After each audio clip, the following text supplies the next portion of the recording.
on est dans un monde globalisé et les justifications ont été données tout à l'heure. Pourquoi cette formation, cet atelier, ces conférences?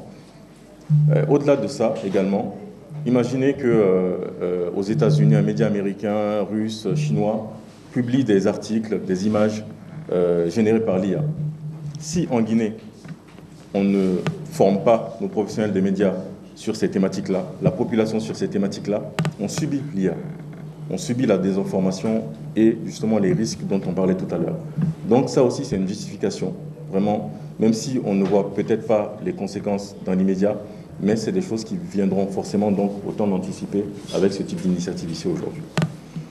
Je vais regrouper les questions en deux thématiques. Il y avait une question, en plus de la première question, sur les conséquences et les risques de l'IA, qui rejoint un peu les défis majeurs posés par un autre intervenant, et les opportunités maintenant, en lien avec téléweb, presse écrite, presse en ligne, etc. Je vais commencer par les opportunités. L'IA offre vraiment les opportunités à tout domaine, toute profession dans tous les secteurs, que ce soit la presse en ligne, la presse écrite, les téléweb. Je donnerai quelques exemples pour être concret.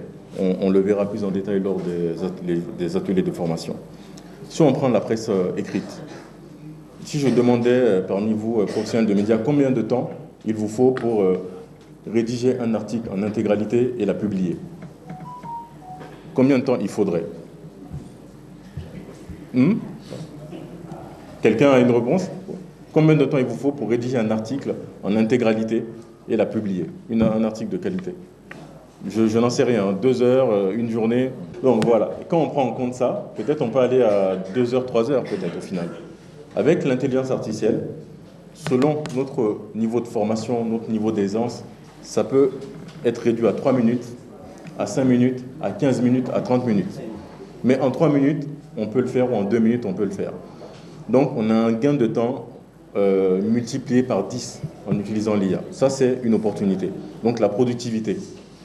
Une autre opportunité, pour que ce soit médias en ligne ou médias presse écrite, on peut générer des images très parlantes de manière très réaliste, pareil en quelques minutes, au lieu de, en temps normal, prendre la photo, la traiter, et ça peut prendre plusieurs heures, voire toute une journée. Donc ça, c'est un autre exemple pratique. Et pour le téléweb, il y a des IA sophistiquées qui permettent même de créer des vidéos, en fait, sur des thématiques assez spécifiques. Donc tout ça, c'est des opportunités. Et on l'avait dit tout à l'heure, donc les opportunités, c'est en termes de productivité, en termes d'éthique et en termes de créativité également. Donc vraiment, les opportunités se situent à ce niveau-là avec la bonne formation, le bon accompagnement et la bonne sensibilisation sur l'IA, bien sûr. Et il y avait aussi la question sur les risques majeurs liés à l'intelligence artificielle. Il y a plusieurs risques. Il y a des risques techniques. On sait que l'IA a des biais, c'est-à-dire selon qu'un modèle d'intelligence artificielle a été fait par une entreprise américaine ou chinoise, ça peut avoir des informations mal interprétées et inadaptées au contexte africain. Je vais prendre un exemple qui n'est pas lié aux médias, mais si on prend un outil d'intelligence artificielle qui sert à détecter le cancer de la peau et que ça a été testé en Europe, si on amène cet outil en Afrique, le cancer de la peau ne sort pas de la même manière sur une peau noire que sur une peau blanche. Donc ça ne sera pas adapté et c'est ça les biais. Il peut y avoir les risques sociétaux par rapport à l'emploi. On a parlé de l'employabilité tout à l'heure. Souvent on entend dire que l'intelligence artificielle va remplacer l'humain. Il faut corriger cela. C'est ceux qui utilisent l'intelligence artificielle de la bonne manière qui ont de fortes chances de remplacer ceux qui ne l'utilisent pas dans un avenir assez proche. Et c'est vraiment ça la réalité. Je vous ai dit tout à l'heure, en Europe, tous les grands médias ont des équipes qui développent des solutions basées sur l'intelligence artificielle pour accélérer la rédaction, pour accélérer la vérification des fake news, etc., pour générer des images, etc., etc. Donc ça devient un enjeu de compétitivité. Qui ne l'intègre pas, mais risque de perdre en compétitivité par rapport aux autres médias qui l'intègrent. Et il y a des risques techniques également où l'IA n'est pas bien configurée et du coup, ça ne nous donne pas les résultats auxquels on s'attend.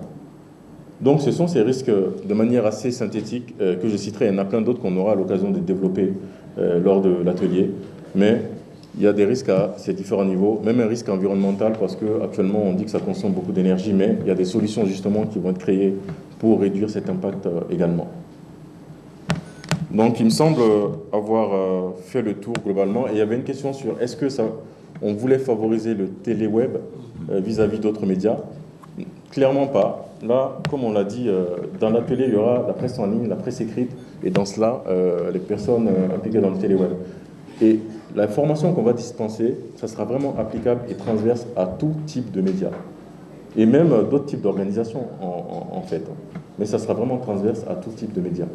Quand on utilise l'IA de la bonne manière, c'est ce que l'IA fait en fait pour nous. C'est comme un super coach, comme un enseignant, comme un tuteur, un mentor qui nous conseille, qui nous oriente sur comment mieux rédiger tel article.